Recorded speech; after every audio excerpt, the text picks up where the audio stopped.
আসসালামু আলাইকুম। আজকে আমি আপনাদের সাথে শেয়ার করব খুবই সহজ পদ্ধতিতে তান্দুরি চিকেন। তান্দুরি চিকেন দিয়ে নান রুটির সাথে খেতে কিন্তু অনেক মজা।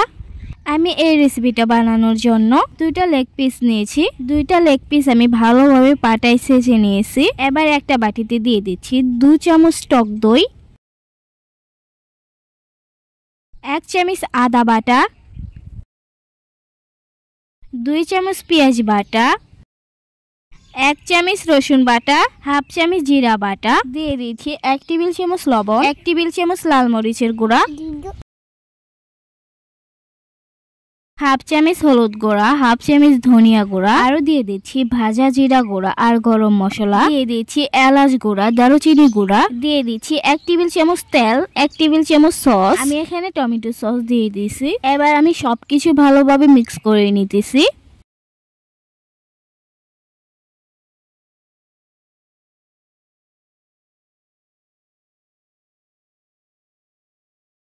মশলাগুলো ভালোভাবে মিক্স করা হয়ে গেলে দিয়ে দিচ্ছি রেখে দেওয়া চিকেন লেগ পিস। এবার আমি চিকেনগুলো ভালোভাবে মশলার সাথে মাখিয়ে নিচ্ছি।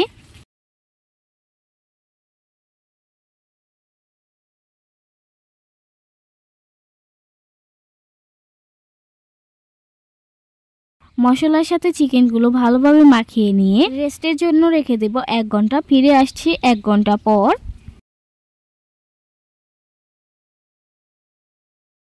1 ঘন্টা পরে চিকেনগুলো ভালোভাবে মশলার সাথে সেট হয়ে গেছে। এবার আমি চিকেনগুলো তেলে ভেজে নিচ্ছি।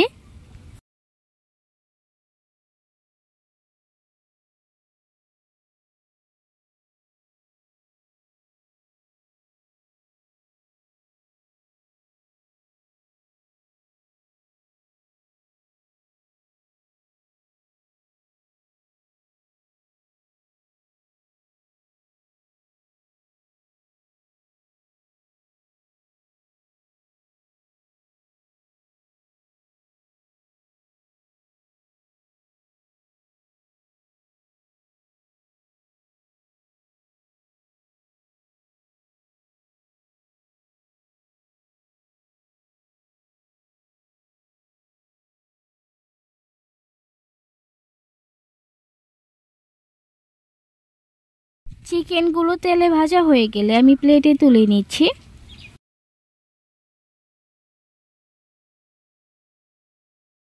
এবার আমি চুলার অল্প আছে লোহার শিকের ওপর চিকেনগুলো পুড়ে নিব। এই চিকেন আমি 5 মিনিট ধরে এইভাবে পুড়ে নিছি, তাহলে একটা আলাদা ঘ্রাণ আসে।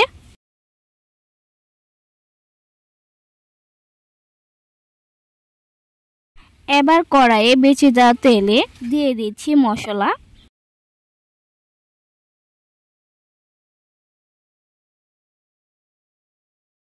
তেলে দেওয়ার পর মশলাগুলো ভালোভাবে ভেজে নিচ্ছি।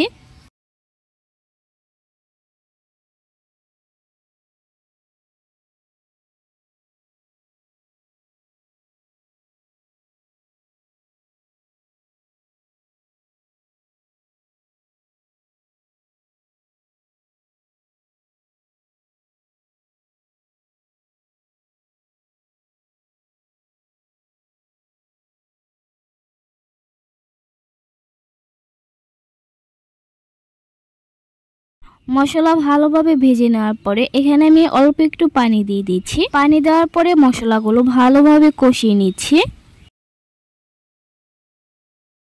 মশলা ভালোভাবে কষিয়ে নেওয়া হয়ে গেলে দিয়ে দিব চিকেন। চিকেন লেগ পিসের সাথে মশলাগুলো ভালোভাবে কষিয়ে নিচ্ছি। এইভাবে বাসায় তান্দুরি চিকেন বানিয়ে নিলে আর রেস্টুরেন্টে যেতে হবে না। আর এই তান্দুরি চিকেন খেতেও কিন্তু অনেক মজা। বাসায় এইভাবে তান্দুরি চিকেন বানিয়ে দেখতে পারেন। আল্লাহ হাফেজ।